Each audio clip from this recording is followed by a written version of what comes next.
아마 마음속으로 다 이렇게 대답하셨을 것입니다. 네, 그것은 하나님께 영광을 돌리는 것입니다. 그렇습니다. 그리스도인의 삶은 하나님 앞에 영광을 돌리는 삶이 목적이라고 할 수 있습니다. 그럼 어떻게 하면 하나님께 영광을 돌릴 수 있을까요? 모든 그리스도인이 하나님께 영광을 돌리는 것은 가능한 일일까요?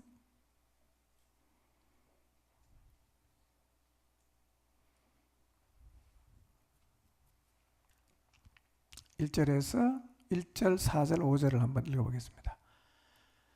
1절, 4절, 5절 읽습니다. 시작. 예수께서 이 말씀을 하시고 눈을 들어 하늘을 우러러 이르시되 아버지여 때가 이르러 싸우니 아들을 영화롭게 하사 아들로 아버지를 영화롭게 하게 하옵소서. 아버지께서 내게 하라고 주신 일을 내가 이루어 아버지를 이 세상에서 영화롭게 하였사오니 아버지여 창세전에 내가 아버지와 함께 가졌던 영화로서 지금도 아버지와 함께 나를 영화롭게 하옵소서. 요한복음 17장에 나오는 이 기도에는 남겨두고 가는 제자들을 향한 예수님의 그 안타까운 마음이 가득합니다. 마치 갓난아이를 두고 먼 길을 떠나야 하는 어머니의 마음처럼 이 기도 속에는 이 예수님의 애잔한 마음이 아주 가득 담겨 있습니다. 예수님은 남겨두고 가는 제자들과 참 많은 대화를 하셨습니다. 내가 떠나는 것이 너희에게 더 유익이 된다. 내가 가면 너희에게 성령을 보내주겠다. 그리고 근심하고 두려워하는 제자들에게 너희에게 평강을 준다. 너희가 세상에서 환난을 당할 것이지만 담대해라. 내가 세상을 이겼다. 이렇게 말씀하셨어요. 저는 이 말씀을 묵상하면서요, 목자의 마음이 어떠해야 하는지를 다시 생각하게 되었습니다. 영혼을 사랑하여 그 영혼을 끝까지 책임을 지는 목자의 마음이 과연 내 안에 있는가? 그리고 목자의 마음이 어떤 것인지를 다시 가슴에 새겼습니다. 이렇게 안타까운 마음으로, 애잔한 마음으로 그 제자들을 사랑하셨던 예수님은 이제 기도로 하나님 아버지 앞에 기도를 드림으로 그 제자들을 하나님 아버지께 맡깁니다. 우리는 주님께서 많은 대화를 나누시고 맨 마지막으로 기도하신 이 기도의 내용을 통해서 기도란 그 어떤 것보다 더 확실한 사역의 도구라는 사실을 깨닫게 됩니다. 우리의 사역의 마지막은 언제나 기도로 귀결이 되어야 합니다. 우리 주변에도 참 우리가 안타까움으로 지켜보아야 하는 영혼들이 있어요. 너무 힘든 순간을 보내고 있는 영혼들도 있습니다.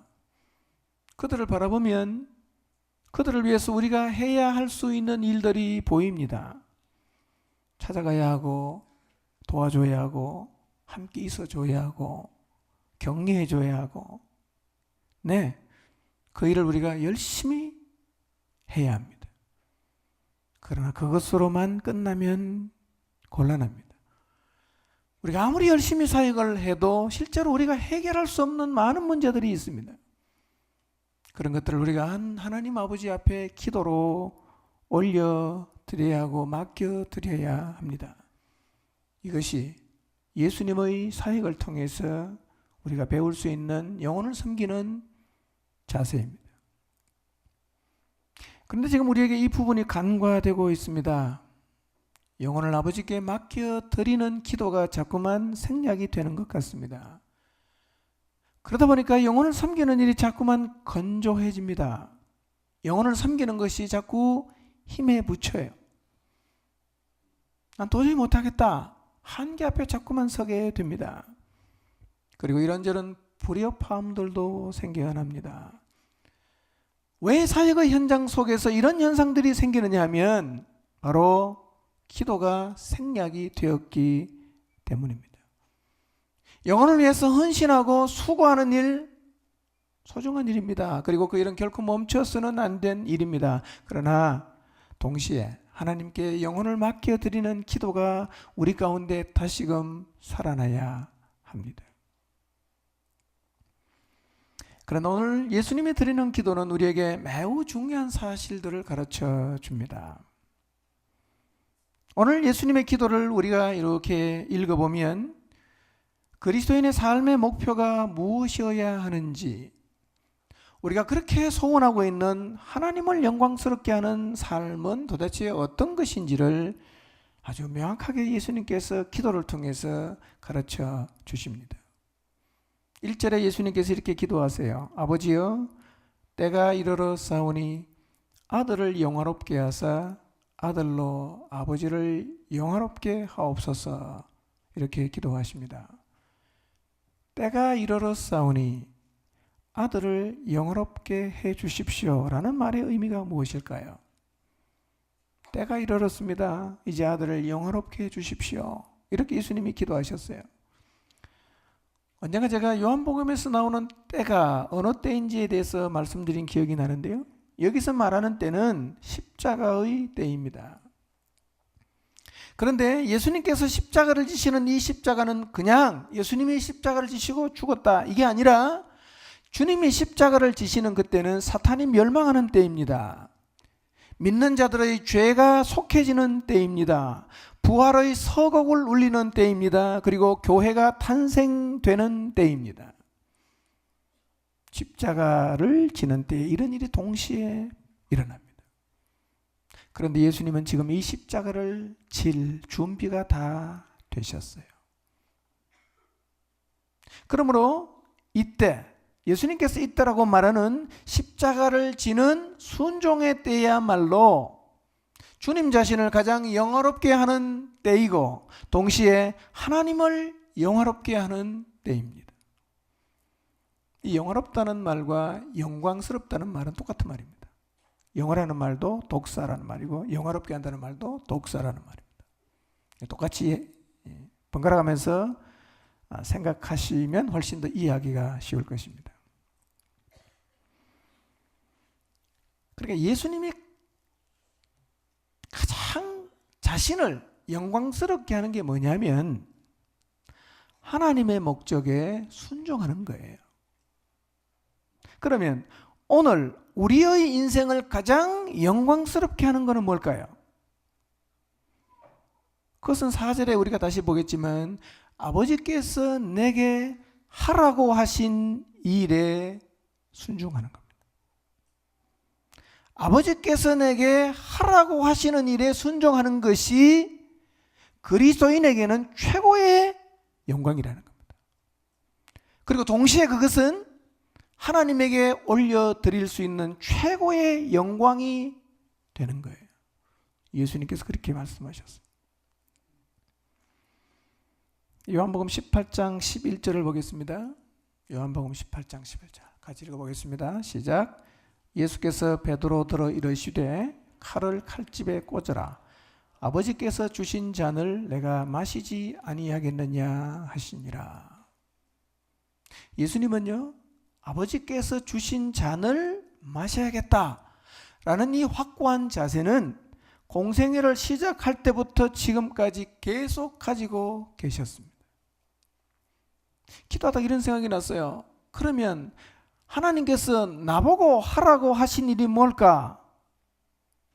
그리고 나는 그 사실을 내 신앙생활 가운데서 잊지 않고 늘 기억하고 이것이 내가 인생을 살면서 해야 될 가장 중요한 일이라는 확고한 자세를 가지고 있었던가? 생각해 보니까요, 자꾸 잊어먹어요. 기도를 열심히 하면, 말씀을 깊이 묵상하면 또 생각나요. 한참 가다 보면 또 잊어먹었어요. 또 기도하면 또 생각나는 거예요. 오늘 여러분 한번 생각해 보시길 바랍니다. 아버지께서 여러분 개인에게 하라고 하신 일이 무엇이라고 생각하십니까? 그리고 그것을 내가 평생을 살면서 이거는 꼭 해야 되는 일이라는 확고함을 가지고 늘 기억하며 살아가고 계시나요? 아니면 정신없이 살다가 다 잊어먹었어요. 일주일 동안 기도해야 하면 다시 생각나요. 또 가다 보면 또 잊어먹어요. 혹시 그러진 않나요? 예수님은요, 이걸 한 번도 잊은 적이 없어요. 처음부터 나는 죽으러 왔다. 늘 얘기를 하셨어요. 그리고 예수님께서 베드로보고 하신 말씀이에요. 아버지께서 주신 잔을 내가 마시지 않겠느냐?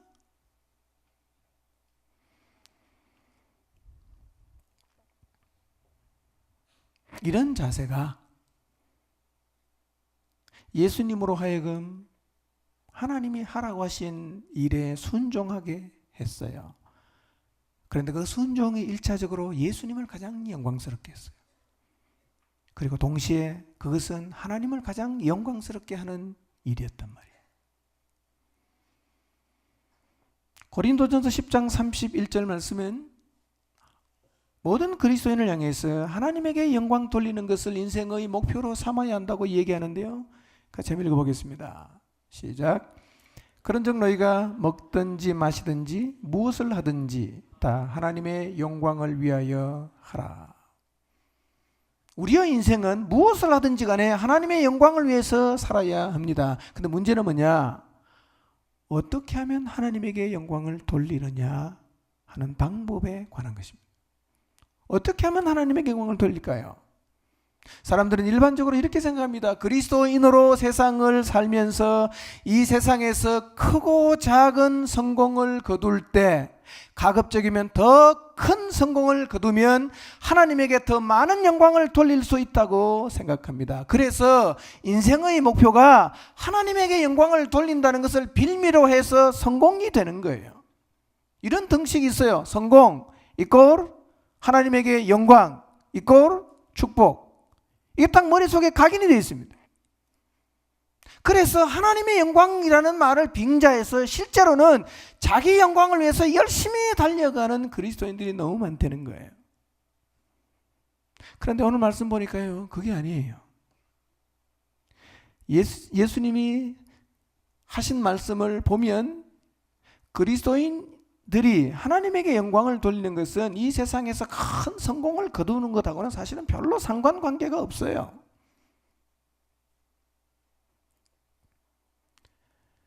그런데 이런 등식이 자꾸만 사람들의 입에 오르내리고 이런 얘기를 자꾸 듣다 보니까 이게 내 야망하고 들어맞아요.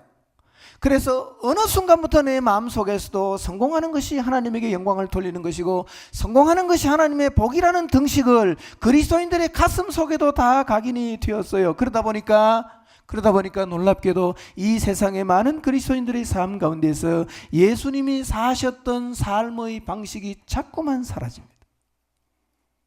예수님처럼 살겠다는 사람이 별로 없어요. 다 성공하고 싶어요.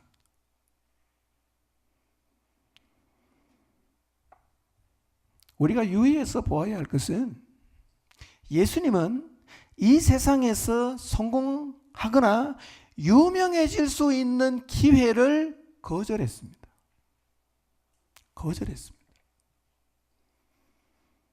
막말로 예수님 정도의 능력이 있으면 세상에서 최고가 되는 게 어렵겠습니까? 뭐가 끝입니까? 원하면 보리떡 5개 물고기 2마리로 5,000명을 먹입니다. 죽은 사람 살립니다. 소경 눈뜨게 합니다. 뭘 못해요? 돈 없냐? 낚시해서 배 갈라봐라. 돈 들었다. 뭐가 문제입니까? 그런데 예수님은 한 번도 이 세상에서의 성공을 추구하신 적이 없어요. 정말이에요. 마귀가 배고픈 예수님에게 와서 이렇게 말했습니다. 돌로 떡을 만들어 먹어라. 예수님 어떡합니까? 거부했습니다. 거룩한 성으로 데리고 갑니다. 성전 꼭대기에 세웠습니다.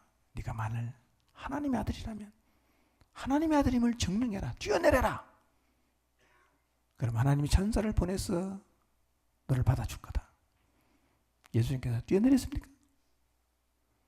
뛰어내렸다면 신문에 일면 톱으로 났을지 몰라요. 예수님께서 말씀하십니다. 주 너희 하나님을 시험하지 말라. 뛰어내리지 않았습니다. 능력을 보여주지 않았습니다. 마귀가 천하만국의 영광을 보여주면서 이렇게 말합니다. 내게 절하면 모든 것을 주겠다. 이런 자에 거절합니다. 사탄아 물러가라. 주 너희 하나님께 경배하고 다만 그를 섬기라 하였느니라. 세상에 절하지 않았어요. 충분히 성공할 수 있었습니다. 그런데 추구하지 않았어요. 예수님의 생각은 확고했습니다. 나는 왜 왔냐? 아버지께서 내게 하라고 하신 일을 해야 한다. 나는 십자가에서 죽어야 한다. 왜냐하면 그렇게 해야만 하나님이 그렇게 사랑한 죄인들을 구원하는 길이 열리기 때문입니다. 주님은 그것만 생각합니다. 그래서 오병이어의 기적을 행하시고도 사람들이 야, 이분을 우리가 왕으로 삼으면 우리가 되겠다. 그리고 사람들이 몰려와서 예수님을 왕으로 삼으려고 하니까 예수님은 떠나서 혼자 산으로 가버렸습니다. 이렇게 성공할 수 있는 기회들을 스스로 뒤로 하신 예수님이 자기를 반대하는 유대 종교 지도자들에게 잡혀가서 재판을 받고 십자가를 지는 일을 당할 때는 그냥 아무런 대응도 안 하시고 그냥 다 당하십니다. 왜 그렇게 했겠어요? 그것이 아버지께서 예수님에게 하라고 하신 일이었기 때문입니다. 오늘날 성공을 해야 하나님에게 영광이 된다는 관점에서 보면 이 예수님의 행동은 이해할 수가 없어요. 그 많은 능력 뒀다가 언제 서려고 사람들에게 잡혀서 채찍에 맞고 재판받고 십자가를 지셨을까요? 주님은 그분이 주신 능력을 아버지께서 하라고 하신 일을 이루는 데만 쓰셨습니다. 그분의 목적은 아버지께서 마시라고 하시는 잔을 마시는 것이었습니다. 우리는 예수님의 삶을 통해서 가장 영광스러운 그리스도인의 삶이 무엇인가?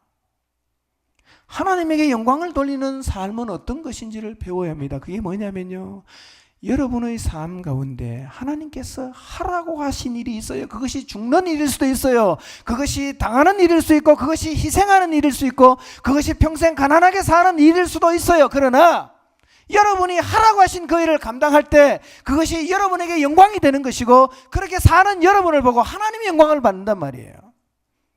이게 예수님께서 우리에게 가르쳐 주신 거예요. 4절에서 예수님께서는 이 말씀을 설명하십니다. 4절 다시 봅니다. 시작. 아버지께서 내게 하라고 주신 일을 내가 이루어 아버지를 이 세상에서 영화롭게 하였사오니 그랬어요. 아버지께서 내게 하라고 주신 일을 내가 이루어서 아버지를 이 세상에서 영화롭게 하였다. 이렇게 말합니다. 오늘 하나님께서 여러분의 인생을 향해서 야, 너가 인생을 살면서 이것 좀 하다가 와라. 그 하신 게 무엇인지를 꼭 묵상해 보시기를 바랍니다. 그게 뭔지 평생 기억하며 살아야 됩니다. 그 일을 하다가 죽어야 됩니다. 그러면 여러분의 삶이 아무도 안 알아줄 수 있어요. 친구도 안 알아줄 수 있어요. 누구도 안 알아줄 수 있습니다. 그런데 그것이 가장 영광스러운 삶임을 기억하시기를 바랍니다. 그 삶이 하나님에게 영광을 돌리는 삶임을 기억하십시오. 아버지께서 내게 하라고 하신 일 해야 됩니다.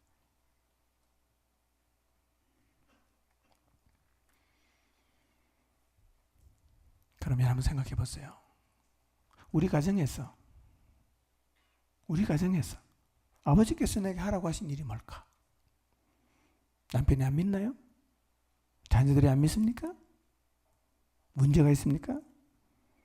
그 자리에서 아버지께서 여러분에게 하라고 하신 일이 뭘까요? 여러분의 직장을 한번 생각해 보십시오. 그 직장 가운데서 하나님 아버지께서 여러분에게 하라고 하신 일은 뭘까요? 목장을 한번 생각해 보십시오. 교회를 한번 생각해 보십시오. 바로 그 자리에서 아버지께서 오늘 여러분에게 하라고 하신 일이 무엇일 것 같습니까? 우리의 인생은 그것을 위해서 살아야 하는 거예요. 근데 문제는 아버지께서 내게 하라고 하신 일을 이루어가는 게 쉽지 않아요. 그거 내가 언제든지 맘만 먹으면 할 수 있다고 착각하지는 마십시오. 잘 안 됩니다. 아버지께서 내게 하라고 하신 일을 이루려면 내 자아가 죽지 않으면 100번 혀를 깨물어도 안 됩니다. 할 수가 없어요. 우리 안에 있는 죄성이 그렇게 무서운 거예요. 이기심이 그렇게 쉽게 죽질 않아요. 요한복음 12장 24절 한번 읽어보겠습니다. 시작. 내가 진실로 진실로 너희에게 이르노니 한 알의 밀이 땅에 떨어져 죽지 아니하면 한 알 그대로 있고 죽으면 많은 열매를 맺느니라. 자기 부인이 없으면, 자아가 죽지 않으면 평생 가도 한 알 그대로 있는 거예요. 평생 가도 한 알 그대로 있어요. 여러분 가정에서 여러분 자신이 한 번도 그리스도인임에도 불구하고 죽음을 경험한 적이 없다면, 죽지를 않았더라면 여러분의 가정에서 늘 혼자만 예수님 믿습니다. 똑같이 싸우고 똑같이 화내고 똑같이 이기적이 되고 그러면요 늘 혼자 있는 거예요. 그런데 가정에서 내가 죽었어요.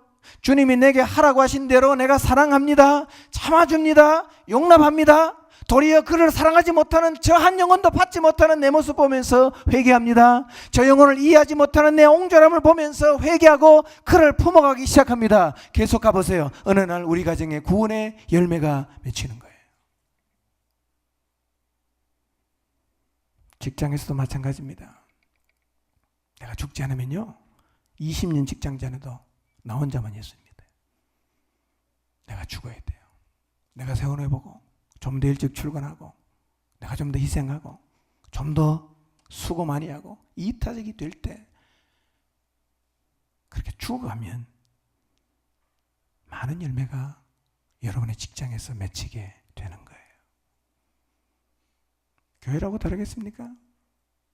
목장에서 내가 죽지 않으면 생명이 태어나지 않을 거예요. 교회 와서 관계를 맺으면서도 따집니다.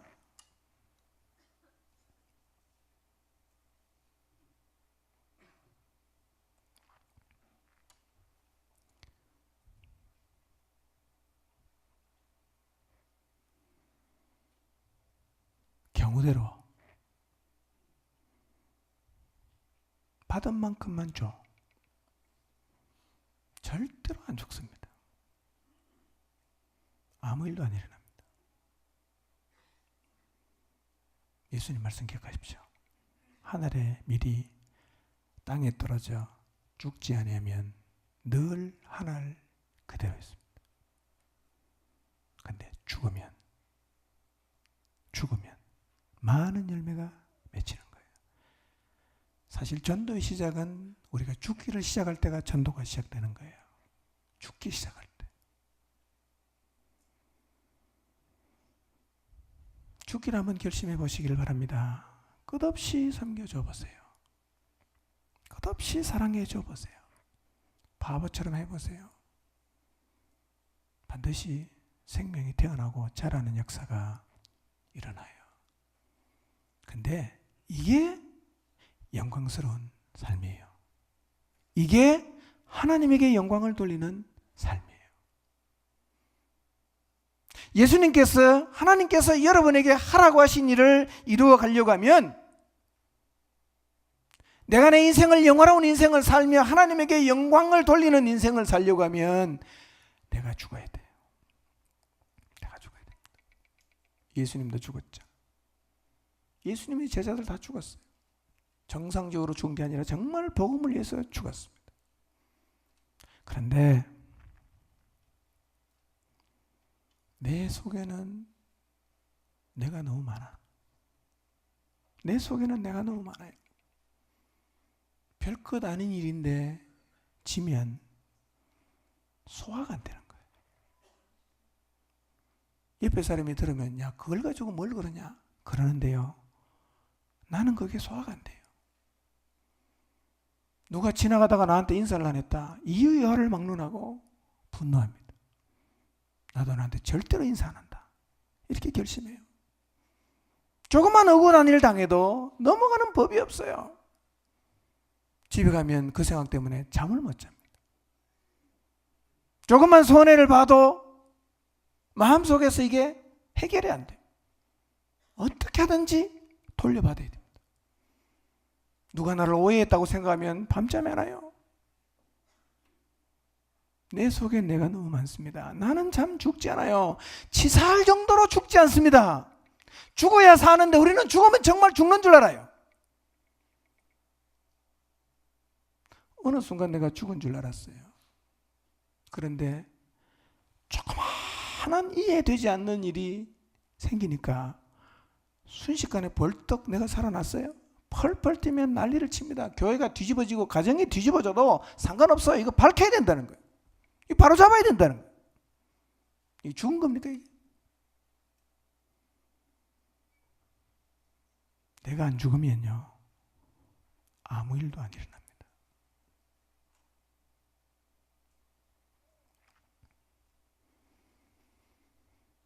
이렇게 살면 열매 절대로 안 맺힙니다. 이런 인생은 하나님께 올려드릴 영광이 없어요. 없는 거예요. 그리스도인은 늘 기억을 해야 됩니다. 아버지께서 내게 하라고 하신 일이 뭔가 이걸 기억해야 돼요. 그리고 그 일을 이루려고 하면 기본적으로 뭐가 돼야 됩니까? 내가 죽어야 됩니다. 자아가 죽어야 돼요. 죽어야 돼요. 어느 날 기도하다가 제 안에 이런 생각이 들었어요. 그리스도인은 하나님에게 영광을 돌려야 되잖아. 근데 가만히 생각해 보니까요, 내가 나를 자꾸 영화롭게 하려는 거예요. 신앙으로 포장을 하긴 했는데 하나님에게 영광이라고 큰 소리를 쳤는데 가만히 생각해 보니까 나를 영화롭게 하고 싶은 거예요. 나를 영화롭게 하고 싶어요. 세상에서 성공해서 내가 좀 영화로워지고 싶고요. 더 많은 사람에게 인정을 받아서 내가 영화로워지고 싶어하고, 더 많은 돈을 벌어서 내가 영화로워지고 싶어하는 생각이 내 안에 있다는 게 보이는 거예요.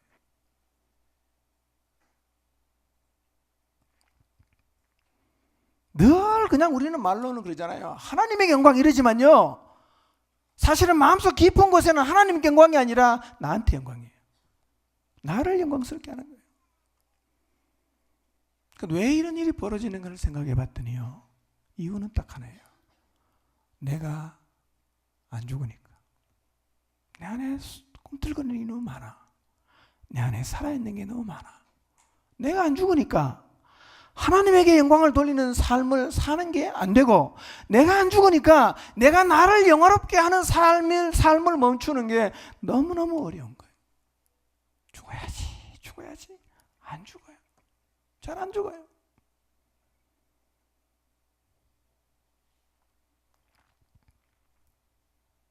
그래서 요즘 계속 드리는 기도가 그거예요.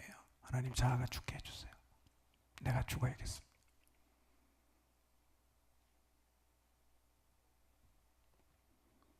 (5절) 봅니다. 5절 시작. 아버지여, 창세전에 내가 아버지와 함께 가졌던 영화로서 지금도 아버지와 함께 나를 영화롭게 하옵소서. 예. 순종하시고 요청하십니다. 무슨 요청입니까? 창세전에 내가 아버지와 함께 가졌던 영화를 요청합니다. 2절 봅니다. 다시 2절 읽겠습니다. 시작. 아버지께서 아들에게 주신 모든 사람에게 영생을 주게 하시려고 만민을 다스리는 권세를 아들에게 주셨음이로소이다. 잘 읽어보세요. 아버지께서 아들에게 권세를 주었는데 이유는 뭐 때문이라고 말씀하는 것 같아요. 성경을 잘 보세요. 아버지께서 아들에게 주신 모든 권세는 뭐 때문에 준 거예요? 모든 사람에게 영생을 주게 하려고. 그랬죠? 아버지께서 아들에게 주신 모든 사람에게 영생을 주게 하려고 아들에게 뭘 줬어요? 만민을 다스리는 권세를 줬다는 거예요. 쉽게 말하면 이런 얘기입니다. 하나님께서 예수님에게 주신 모든 권세의 이유는 뭐 때문에? 사람들이 영생을 얻도록 하려고, 그런 얘기입니다. 오늘 하나님께서 지금 여러분에게 허락하신 모든 것은 왜 줬냐? 하나님께서 여러분에게 주신 사람들이 영생을 얻게 하는데 쓰라고 준 거예요. 하나님이 내게 주신 모든 것은 하나님께서 내게 붙여주신 모든 사람에게 영생을 얻도록 하는 일에 쓰라고 준 거라는 거예요. 그렇다면 우리는 인생의 해석이 달라지는 거예요. 잘 먹고 잘 살고 성공하고 뭐 누리고 이게 아니라 하나님이 내게 주신 모든 것은 하나님께서 내게 붙여준 모든 사람이 영생을 얻게 되는 일에 사용하라고 다 주신 거예요. 그러니까 남편을 구원하라고 하나님께서 그 남자랑 결혼하게 하셨고 함께 살게 하셨다고 한번 생각해 보십시오. 그럼 여러분이 가진 모든 것을 다 동원해서 뭘 해야 됩니까? 그 남편이 영생을 얻게 하는 일을 해야 합니다. 이것이 1차적으로 여러분에게 있어서 가장 중요한 인생의 목적이 되는 거예요. 하나님께서 여러분에게 자녀를 주셨습니다. 1차적으로 하나님께서 여러분에게 자녀를 주신 이유가 뭡니까? 자녀를 주신 이유는 여러분이 여러분의 삶을 통해서 그 자녀가 영생을 얻는 일을 하게 하려고 하나님께서 여러분에게 자녀를 주셨습니다. 그러니까 내 자녀를 위해서 내가 가진 모든 것을 다 동원해서 뭘 얻게 해야 됩니까? 영생을 얻게 해야 합니다. 그 인생의 목적은 뭐냐? 우리의 인생의 목적은 하나님께서 내게 붙여준 모든 사람이 뭘 얻게 하는 겁니까? 영생을 얻게 하는 것이 우리의 인생의 가장 중요한 목적이라는 거예요. 그러면 여러분 주변에서 믿지 않은 사람들을 그런 관점으로 한번 생각해 보십시오. 내가 이들을 위해서 뭘 해야 되는가? 인생의 목적이 하나, 이걸 하라고 나를 이 자리에 두셨어요. 이걸 해야 되는 거예요.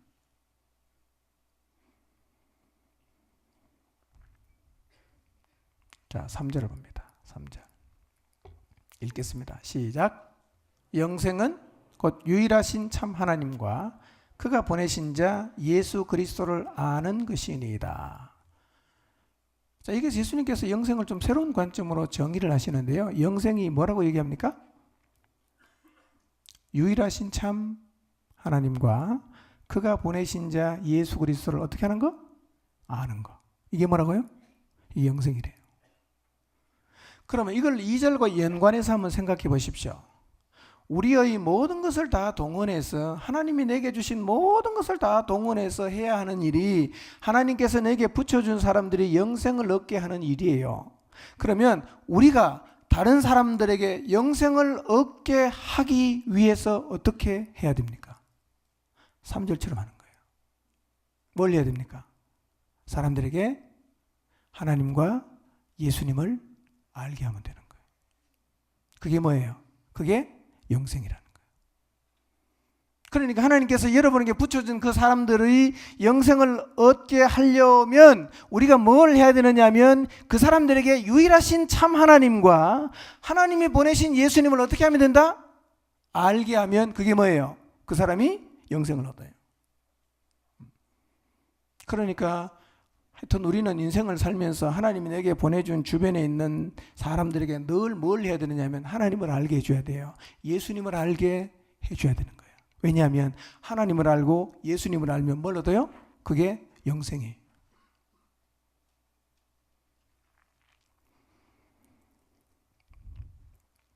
이 세상에서도요, 특정 계층의 사람을 아는 것이 사실은 행복이에요. 그리고 삶의 자극제가 돼요.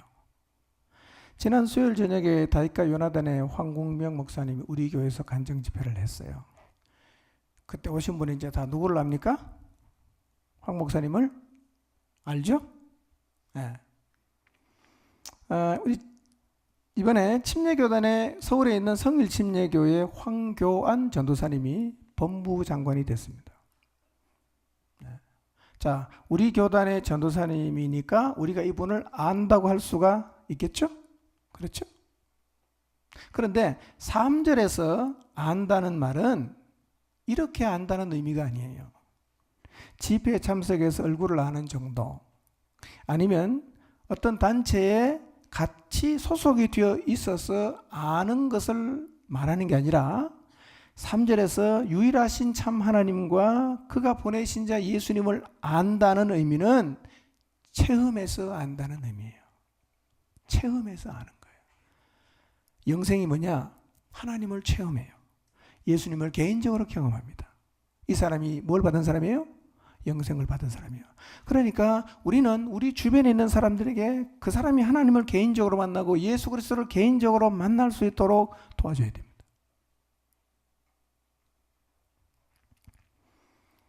자, 포항제철의 회장 이름을 제가 까먹었는데 우리가 포항제철의 회장을 개인적으로 알면 아마 대단한 자긍심을 갖겠죠?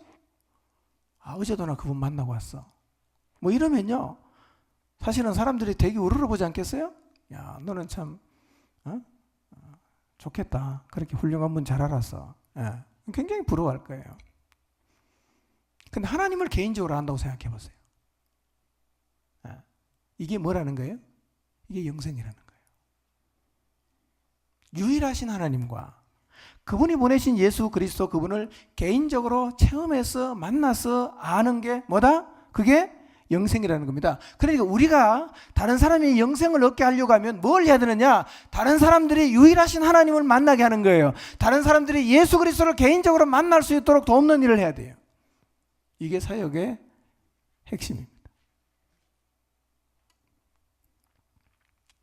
어떻게 하면 이거 가능할까요? 어떻게 하면 사람들이 하나님을 개인적으로 만나고 어떻게 하면 사람들이 예수님을 개인적으로 경험해서 알 수 있도록 우리가 도와줄 수 있을까요?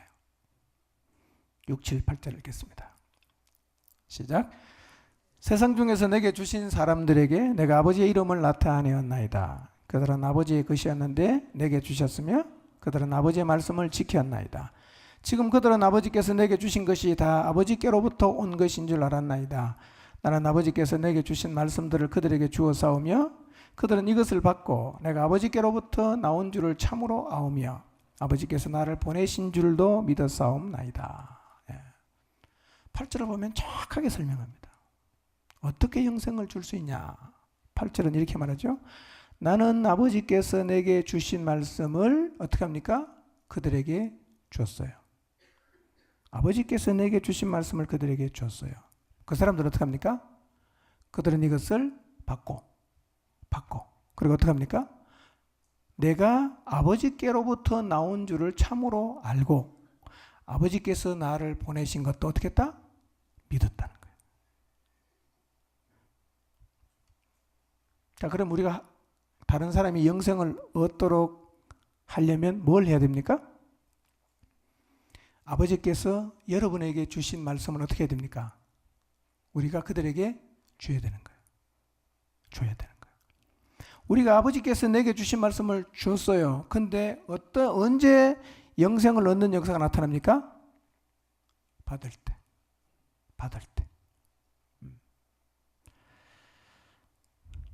자, 왜 말씀을 주는데 이런 일이 벌어지느냐면 요한복음 1장 1절의 말씀 보니까 태초에 말씀이 계시는데 이 말씀은 하나님과 함께 계셨는데 이 말씀은 곧 뭡니까? 하나님이에요. 그러니까 우리가 다른 사람이 영생을 얻게 하려면 할 수 있는 게 뭐냐면 하나님이 내게 주신 말씀, 내가 받은 말씀을 그들에게 주면 되는 거예요. 근데 중요한 건 이거예요. 이론, 내용만 전달하는 게 중요한 게 아니라 아버지께서 주신 말씀이 먼저 내게 경험이 돼야 되는 거예요. 경험이 돼야 됩니다. 말씀 때문에 웃고 말씀 때문에 울고 말씀 때문에 평안을 누리고 말씀 때문에 놀라고 감격하고 확신하고 헌신을 경험한 이 말씀을 그들에게 전해줘야 하는 거예요. 그러면 나를 살릴 말씀은 반드시 저 사람도 살립니다. 나를 새롭게 한 말씀은 저 사람을 반드시 새롭게 합니다. 근데 문제는 뭐냐? 우리가 하나님 말씀을 그렇게 받은 경험이 별로 없단 말이에요. 다 귀로만 들리는 거예요. 왜 그렇겠어요? 우리 내면에 있는 욕심과 탐욕과 정욕과 야망 뭐 이런 것 때문이에요. 세상을 갈망하고 쥐고 있는 건 놓지 않고 포기가 안 되고, 그래서 듣긴 듣는데 받아들이질 않아요. 오늘날 말이에요, 말씀의 홍수 시대를 살면서도 우리의 영혼이 부흥을 경험하지 못하고 하나님의 능력을 체험하지 못하는 이유가 뭘까요? 하나님 말씀이 내게 개인적으로 경험이 안 돼서 그렇습니다. 우리가 점검해야 될 것은요, 내가 전하고 있는 말씀의 내용이 아니라 말씀을 전하고 있는 나 자신이에요. 내용은 우리가 너무 잘 전해요. 그러니까 중요한 것은, 그래서 누가 전하느냐는 게 굉장히 중요한 겁니다. 누가 전하느냐는 거예요. 나를 움직이지 못한 말씀은 다른 사람에게도 지식으로만 가요. 이것이 우리의 신앙과 사역이 침체하는 원인이고 교회와 목장이 가라앉는 이유입니다. 생명이 흘러가야 합니다. 능력이 흘러가야 합니다. 간증과 고백이 흘러가야 됩니다. 그런데 메마른 지식만 자꾸 돌아다니니까 아무 일도 안 일어나는 거예요. 중요한 것은 내가 먼저 말씀을 경험해야 합니다. 하나님 말씀의 능력이 나를 새롭게 하는 것을 제일 먼저 누가 봐야 되겠어요? 누가? 여러분의 가족이 봐야 됩니다. 아내가 느껴야 돼요. 남편이 느껴야 됩니다. 자녀가 느껴야 됩니다. 부모가 느껴야 됩니다. 그때 영생을 얻게 하는 이 말씀이 비로소 가족에게로 흘러가요. 하나님 말씀이 정말 능력이 있다는 것을, 하나님 말씀에는 놀라운 권세가 있다는 것을 여러분 목장 식구가 봐야 됩니다. 왜 늘 그냥 내가 성경을 가르치는데 냉랭해지고 건조해질까요? 말은 맞는데 당신 삶을 보니까 잘 모르겠다. 이러면 아무 일도 안 일어난단 말이에요. 여러분, 하나님 말씀에는 세상을 감당할 넉넉한 힘이 있어요. 영혼을 끝까지 인내하고 품을 수 있는 공간이 있어요. 사랑할 힘이 있어요. 헌신할 힘이 있어요.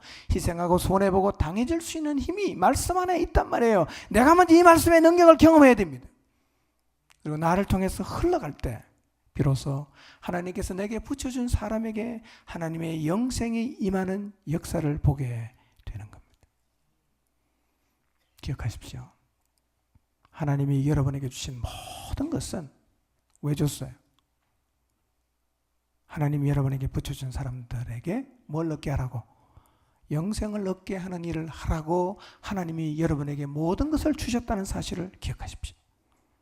그리고 이제 여러분 주변에 있는 모든 사람들이 영생을 얻게 하는 것이 여러분 모두의 인생의 목표가 되시기를 주님의 이름으로 축원합니다. 기도하겠습니다.